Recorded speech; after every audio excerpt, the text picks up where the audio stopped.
Welcome to the 191st installment of Ear to the Ground, the Land Stewardship Project's podcast on family farming, sustainable agriculture, local food systems, and local democracy.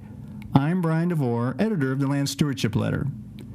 In May 2017, the Land Stewardship Project's George Boody traveled to France and participated in a conference called Sequestering Carbon in Soil, Addressing the Climate Threat. This was an international meeting involving farmers, scientists, government officials, and nonprofit organizations interested in the role building healthy soil can play in sequestering greenhouse gases and heading off catastrophic changes to the world's climate.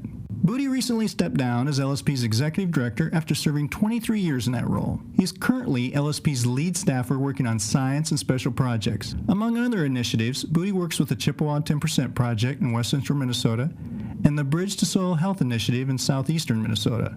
After he returned from France, Boody sat down with me to talk about what he learned at the conference and LSP's role in supporting and promoting farming systems that build healthy soil and sequester greenhouse gases. So, George, I was wondering if you could just give us a little background on what this conference was, what was kind of the point of it was, what the goal was, and who else was in attendance there, and maybe why LSP was there.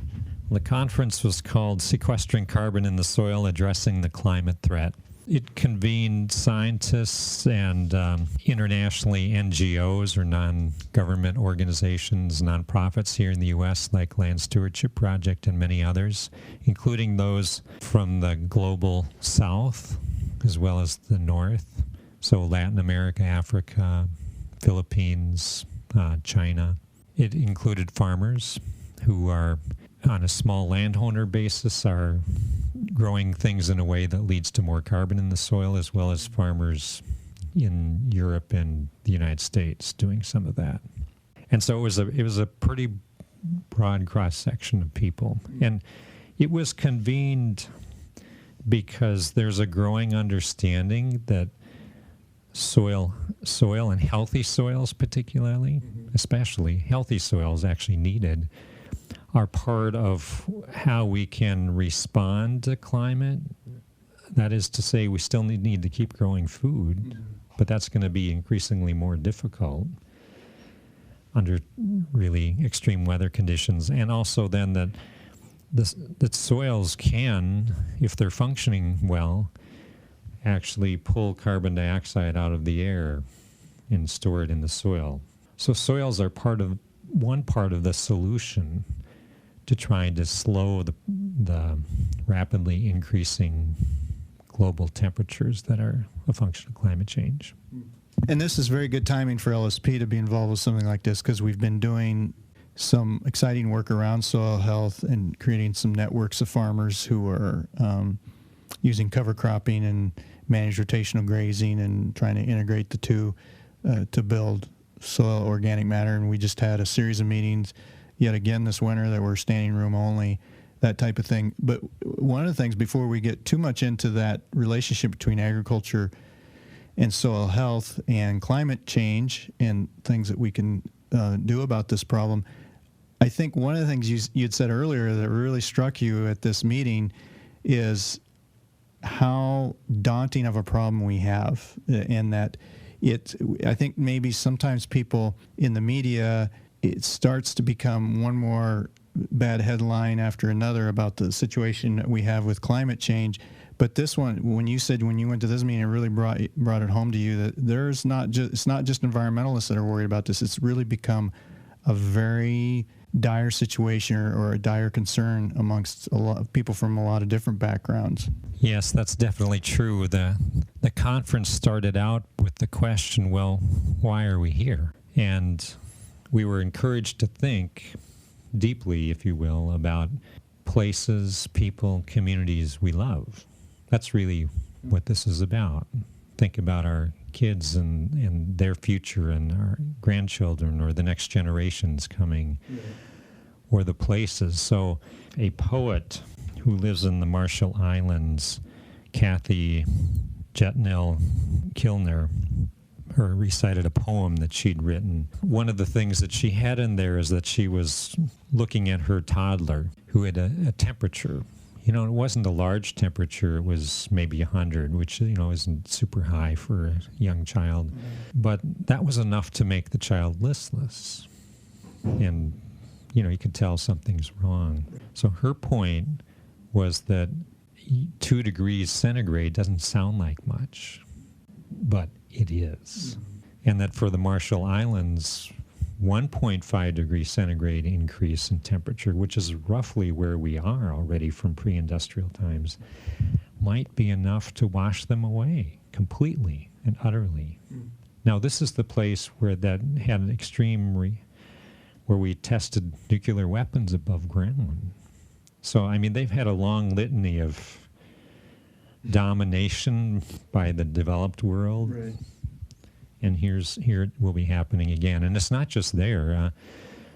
There's a movie out about Norfolk, Virginia, and how it's suffering already from flooding from just minor rainfall events because they're so close to sea level already. Sea level's starting to rise. Mm-hmm. This is not theoretical. This is very real, and the insurance industry is clear that if we hit 2 degrees C in increase in global average temperatures, their business model is going to be systemically uninsurable. Now, that's just not about their business. This is about how do we pay for the destruction that's going to come from catastrophic events. Right. And from extreme weather events, whether it's fire or it's floods. A UN negotiator, lead climate negotiator, really said that if we don't get serious about starting to lower our emissions in the next 3 years globally, that we will inevitably hit 2 degrees C in the near future. So time is of the essence. I'd known that before, but it was reinforced for me very much by going to this. Well, and agriculture is in an interesting juncture with this in that it's both impacted by climate change.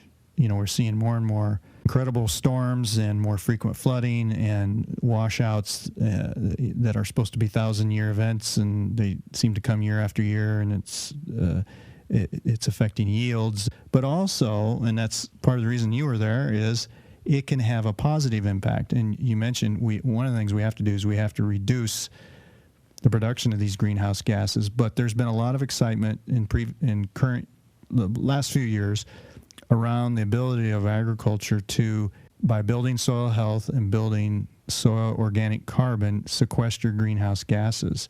I wonder if you could just talk a little bit about kind of what some of the discussion was around that and how it maybe fits in with what LSP has been doing here the last few years around soil health and working with some farmers.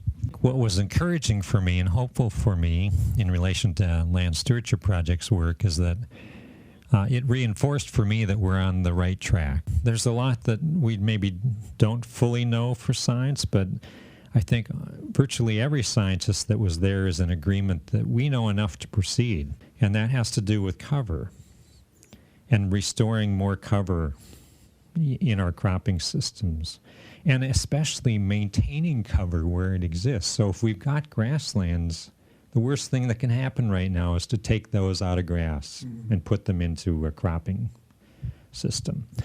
So this notion of protecting diversity where it exists, and that means that we need to support the farmers and the small landholders around the world that are taking care of this land and that would take care of it this way. In addition to this notion of continuous living cover, it's about soil health. It's also about equity, and that, again, taps into what LSP is trying to do. Farmers and those representing that kind of work with small landholders. And keep in mind that 70% of the world's food is grown by small landowners, often women. They need to be assisted to do more where they can and to be able to stay in business. We need those people on the land managing it well, just like we need small and moderate-sized farmers on the land and managing it well here. So there's a connection between the kind of work that LSP is doing in that regard with regard to beginning farmers and secure land access. So that was a feature of this conference. How does secure land access relate to soil health?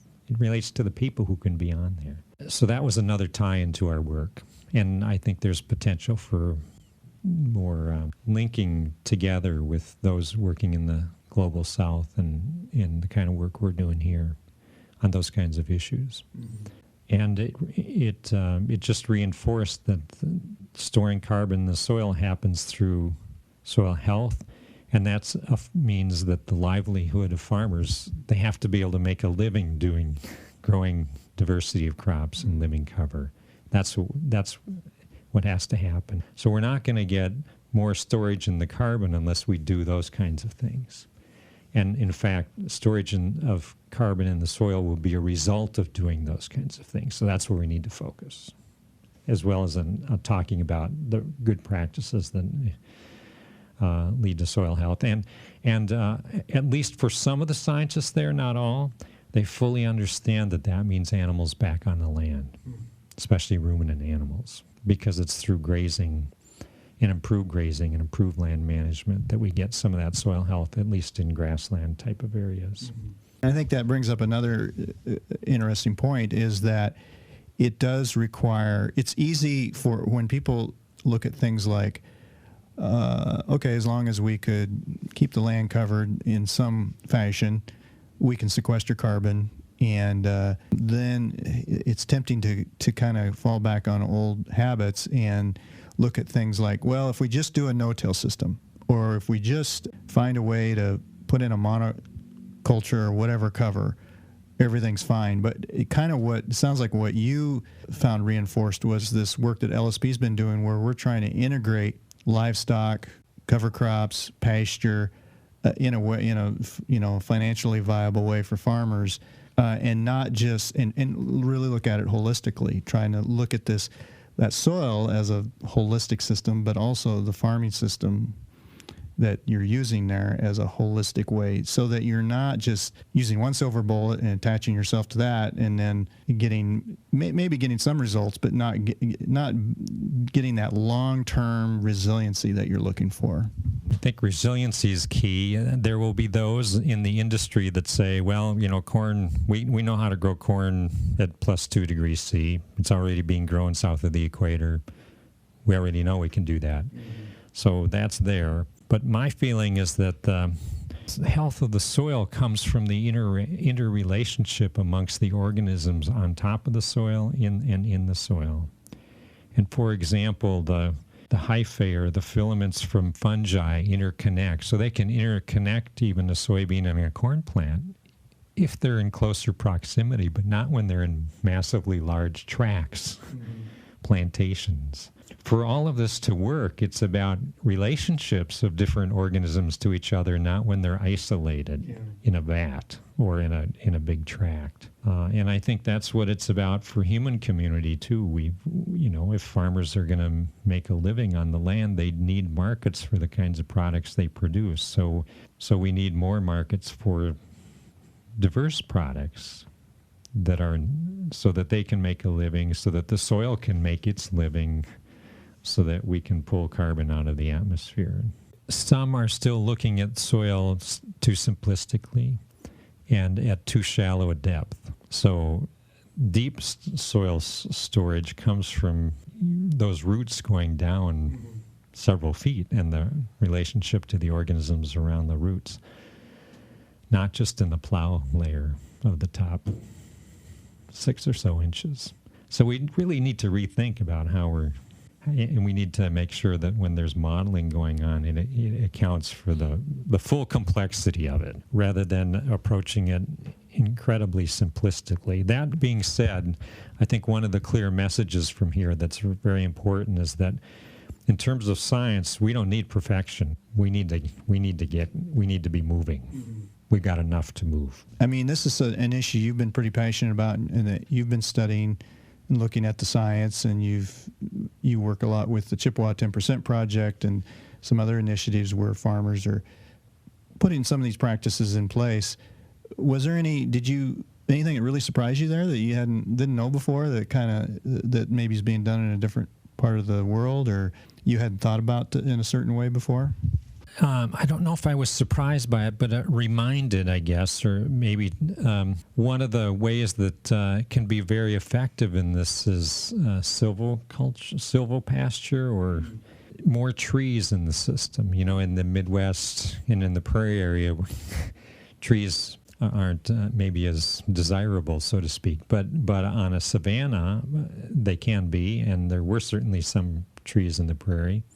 So I think we can do more in thinking about that. It's a reminder that kind of agroforestry but silvopasture, combining not necessarily a woodland or a forest, but some trees as part of the system, could increase, and it can increase productivity, and it can increase soil health potentially, and carbon storage. So I was very much brought it to the front of my thinking more than it typically has been for me. Even though as part of Greenland's Blue Waters, that's part of agroforestry, is part of what we look at. We haven't done as much of that in the Chippewa 10% project, although what we're doing is helping landowners restore the function of some of their woodlands by actually incorporating grazing into it. So in some sense it is part of it, but it's a reminder not to overlook that and look for opportunities.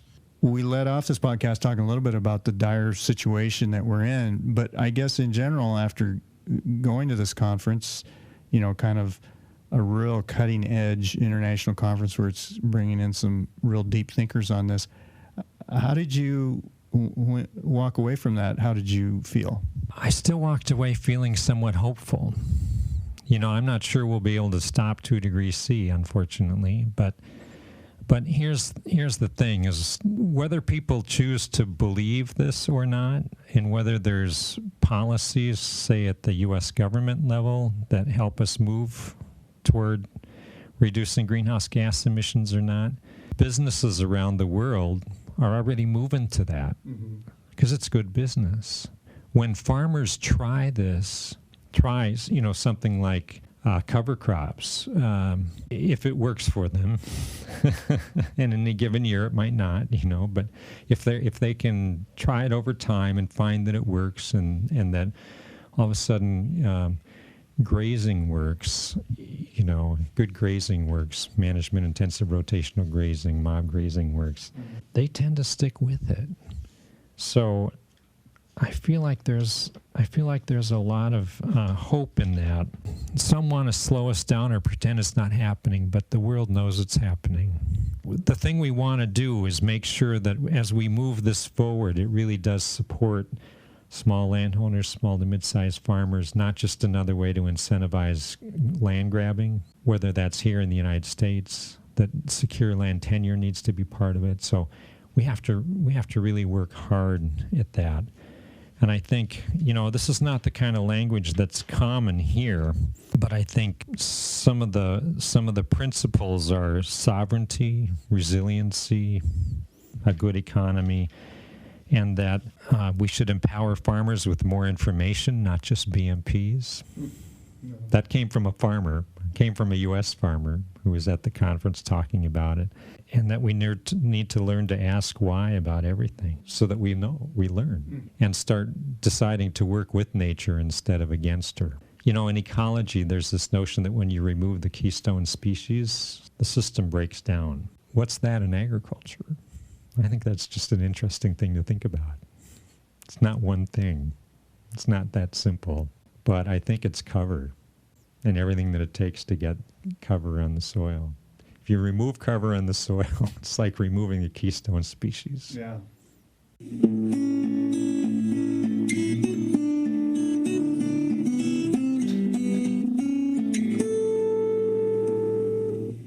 For more on the Land Stewardship Project's work related to helping farmers build healthy soil in economically viable ways, see our website at landstewardshipproject.org. If you have comments or suggestions about this podcast, contact Brian DeVore at bdevore@landstewardshipproject.org, or you can call 612-722-6377. Thanks to Laura Borgendale, Western Minnesota musician, for Ear to the Ground's theme music. And a special thank you to all of Land Stewardship Project's members who make initiatives such as this podcast possible. If you're not a member, Visit landstewardshipproject.org to learn how you can support LSP. Thanks for listening.